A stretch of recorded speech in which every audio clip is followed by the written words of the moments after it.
সাজাতে গেছি না ইনভিটেশনের ভ্লগ বানাতে গেছি সেটাই বুঝতে না পারা আমি। 19 জুলাই সকাল সকাল বেরিয়ে পড়েছিলাম জিরাটের উদ্দেশ্যে। প্রচুর মানুষকে 19 জুলাই সকালে অন্নপ্রাশনে সাজানোর জন্য না করেছিলাম। তার একটাই কারণ, আমি বুকিং নিয়েছিলাম সেদিন জিরাটে। আর জিরাটে কাজ করতে গিয়ে আর অন্যগুলো টাইম ম্যানেজ করতে পারবো না বলে না করতেই হয়েছিল। আর কাটোয়াতে উঠে এই ভিড়টা তো স্বাভাবিক। সকাল সকালই রিম্পা মুড়ি কিনে নিয়েছে, বলছে ওর খিদে পেয়ে গেছে। আর এখানে আমরা জিরাট স্টেশনে পৌঁছেও গেছি, অটোও ধরে নিয়েছে। আর অটোতে উঠে একজনের বাড়ির ছাদে দেখছি খুব সুন্দর পদ্ম ফুল ফুটেছে, তাই সেটার ভিডিও নিয়ে নিয়েছি। আর জিরাট স্টেশন লাগোয়াই একটা কাঁসার স্টিলের বাসনের এরম দোকান আছে, যেটা খুব সুন্দর। রিম্পা বলছে এই দোকানটাও দেখা। মানে সাজাতে যাচ্ছি না কি করতে যাচ্ছি নিজেই বুঝতে পারছি না। তারপর এখানে সুন্দর করে বেলুনের গেট, সেটারও ভিডিও নিয়ে নিয়েছি। রিম্পা বলছে শুধু গেটটা দেখালে হবে না, এদের বাড়িতে ঢুকেই দেখ লেবু গাছে কত বড় বড় লেবু হয়েছে, সেটাও তুই ভিডিওতে দেখা। এইসব দেখালেই নাকি আজকাল বেশি ভিউজ হয়, কি জানি, আমি জানি না।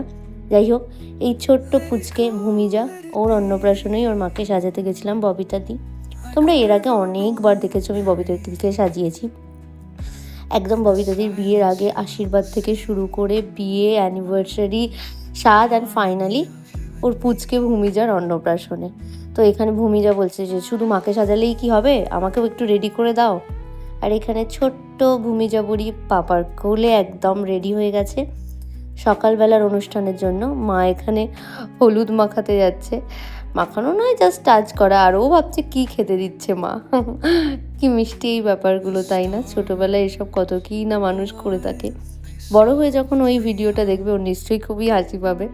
আর এখানে ববিতা দিকে ফাইনালি 10টায় সাজাতে বসার কথা, 12টায় সাজাতে বসতে পেরেছি।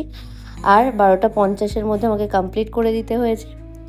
যে কোনোভাবে একটা ভিডিও নেব সেই অপশানটাও নেই। এখানে বসিয়েছিলাম একটা ছোট্ট ভিডিও করার জন্য, কেমন এই ভিডিওটা করেছে আমি নিজেও জানি না।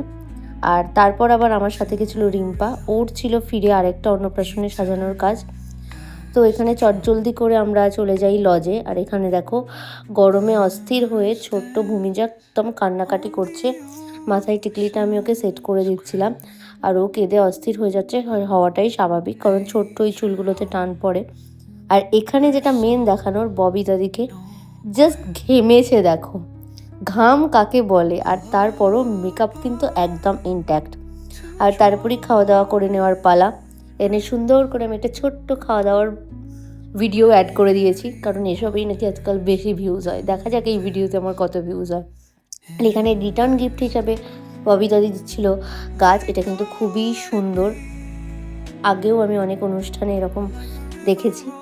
তো ফাইনালি রিম্পা তো টেনশনে পড়ে গেছিলো, তাকে ওই ট্রেনটা না পেলে বাড়ি ফিরতে পারবে না, কাজে যেতে হবে। আর এখানে ট্রেনে জাস্ট শ্রাবণ মাসের প্রথম সোমবার যেহেতু পরের দিনই, তাই আগের রবিবারের ভিড়টা দেখো।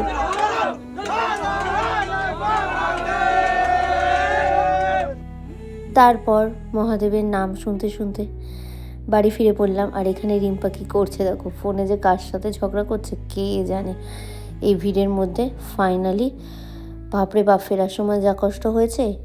তো চুঁচুড়া স্টেশনে নেমে শান্তি পেলাম। যেখানেই যাই না কেন নিজে স্টেশনে ফিরতে পারলে কী যে শান্তি, সে আর বলার নেই। জানিও কেমন লাগলো।